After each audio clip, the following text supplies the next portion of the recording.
So what can a military manual that's, 2,500 years old really teach us about succeeding in today's market? Well, it turns out a whole lot more than you might think. Today, we're going to dive into the timeless strategies of Sun Tzu's The Art of War and see how they apply directly to the business challenges we face, like right now. Let's get into it. The core idea we're exploring is actually pretty simple, but it's also incredibly profound. I mean, how do you really win in today's market? It's not always about having the biggest budget or the largest team. Not at all. It's about having a better strategy, better insight, and perfect timing. It's about being smarter.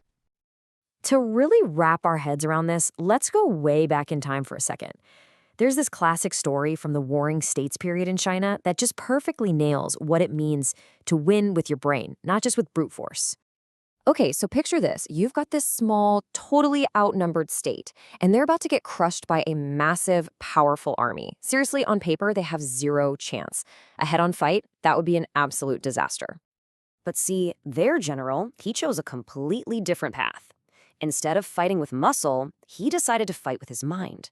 He studied his opponent like crazy, used a bit of deception, spreading some false info, and then cleverly lured the bigger army into this awful, tricky terrain where their huge numbers actually became a problem for them. It was only then, when they were tired and confused, that he finally attacked. And here's the key. This is the whole point. The victory was basically guaranteed long before the first sword was even drawn. By shaping the environment, by setting the terms of the fight, the smaller force made its success almost inevitable.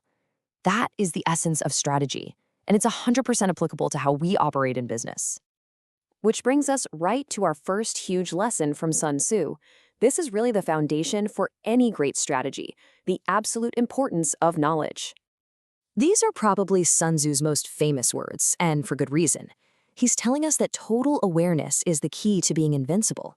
And notice, it's not just about knowing your opponent, it's about having a super clear understanding of your own situation too. So how does this translate to business? It's a perfect match.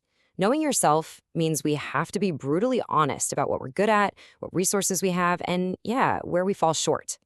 At the same time, knowing the enemy means we need to do a deep dive on our competitors, their pricing, their product gaps, where they're vulnerable. Let's just think about Furbo for a second. We don't win by trying to be the cheapest camera out there. That's a battle we don't even want to fight. Instead, we lean into what makes us unique, our awesome AI features, and the long-term value our subscription model brings. That's a battlefield where we've got the high ground. So the first big takeaway is this. The absolute smartest move is to pick a fight you know you can win before it even gets started. It's all about choosing the right battlefield. All right, let's move on to our second lesson, which kind of builds on this idea. Sun Tzu teaches us not to be afraid of disruption, but to actually see it as a huge opportunity.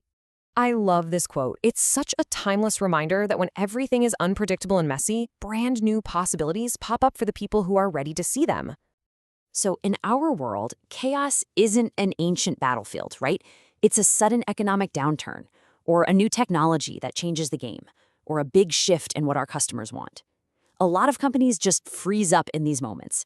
But this is exactly when the real strategic players make their move. And hey, we've lived this. When customers started getting hesitant about the high upfront cost of hardware, we didn't see that as a problem. We saw it as an opening. We adapted, and we launched Furbo as a service. It lowered the barrier for people to join us and created this amazing long-term relationship with our customers. So what does this teach us? The real danger isn't a chaotic market. The real danger is our own hesitation to act.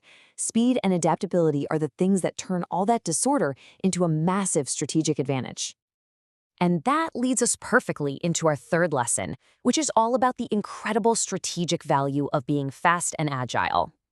Sun Tzu knew that moving quickly lets you strike where your opponent is weakest, where they least expect it. It's all about grabbing the initiative before they even know what's happening. In business, this isn't about charging on horseback. It's about being agile in the market.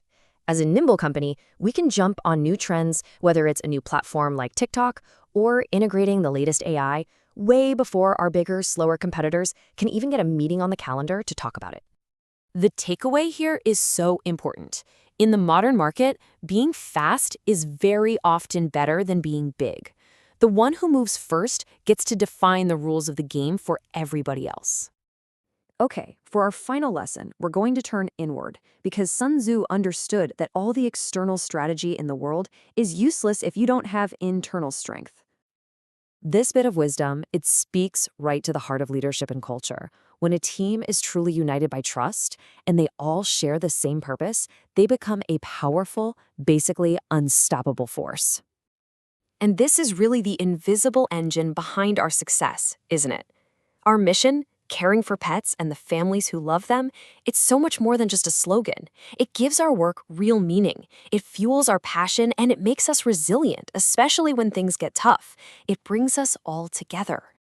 So let's just bring it all together. Here they are, the 4 pillars of a winning strategy, just as true today as they were 2,500 years ago. Know your battlefield. Find the opportunity in the chaos. Use speed as your weapon, and build your strength from a unified team. And that leaves us with one final big question to think about. As we look to the future, we have to constantly be asking ourselves this. Given everything we know about ourselves, our competitors, and the market, where's the next battlefield? Where's the next place we can shape to our advantage so that we can win before the fight even begins?